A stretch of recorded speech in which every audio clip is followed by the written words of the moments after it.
नमस्कार दोस्तों, आज के वीडियो में दो मेन टॉपिक्स हैं। पहला कि एसबीआई मोराटोरियम 1.0 जो मार्च, अप्रैल और मई में SBI state Bank of India के कस्टमर्स ने कितने परसेंटेज लोगों ने ईएमआईज नहीं दिए, कितने परसेंटेज लोगों ने मोराटोरियम को अवेल करा, ये एसबीआई के चेयरमैन रजनीश कुमार ने बिफोर अर्निंग्स कॉल के मीडिया कॉन्फ्रेंस में खुद रिवील करा है।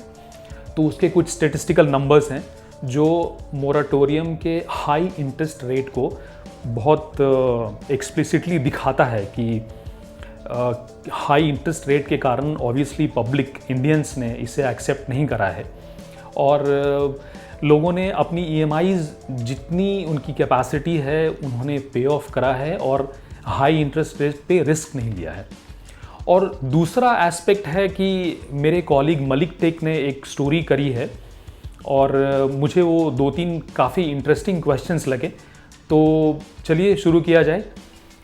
एसबीआई चेयरमैन रजनीश कुमार का कहना है कि 92% एसबीआई कस्टमर्स ने मोराटोरियम 1.0 में एटलीस्ट एक या उससे ज़्यादा ईएमआईज पे ऑफ करे हैं और इससे 82% ऐसे लोग हैं जिन्होंने दो और दो से ज़्यादा ईएमआईज पे करे हैं।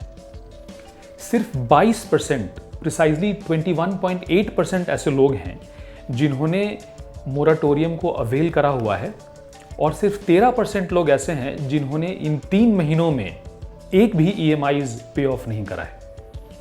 So that's a very small number जहां पर लोगों ने जिनकी नौकरियां चली गई या जिनको लॉकडाउन के कारण काफ़ी कुछ बिजनेस में या सर्विस में उनको इम्पैक्ट हुआ एंड वो अपनी ईएमआईज नहीं पे कर पाए, those are only 13% of State Bank of India customers.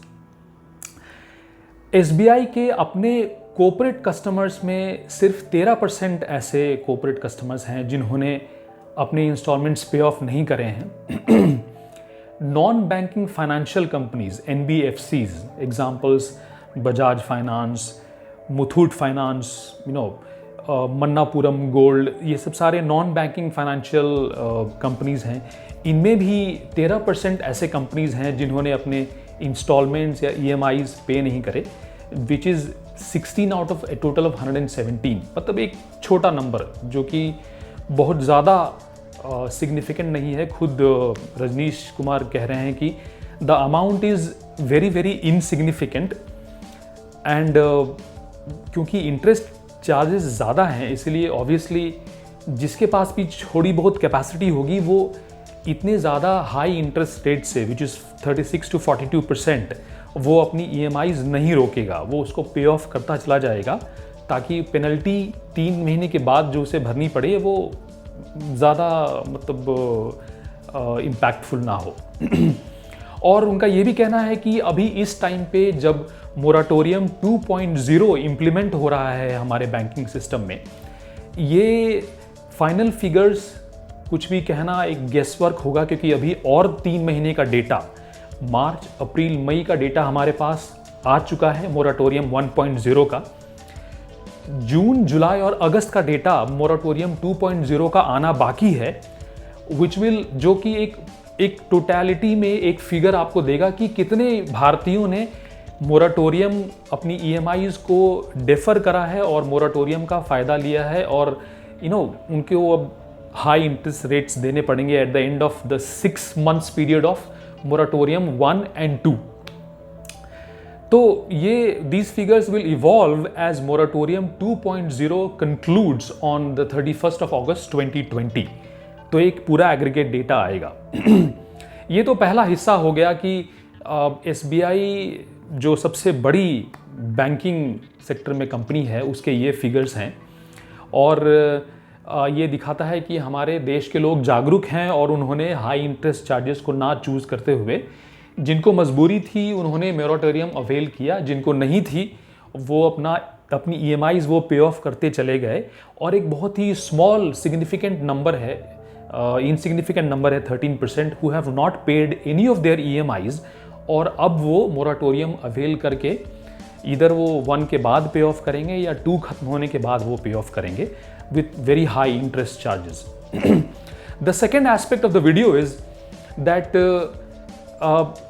Agra में एक रेसिडेंट ने कोर्ट जाकर अपील की कि लॉकडाउन में मेरी बिजनेस या मेरी सर्विस जो है वो इम्पैक्ट हुई है, सारी चीज़ें सील हो जाने के बाद मेरे पास अर्निंग नहीं है, तो मैं बैंक को अपनी EMI कैसे दूंगा, हाउ विल आई पे ऑफ द बैंक।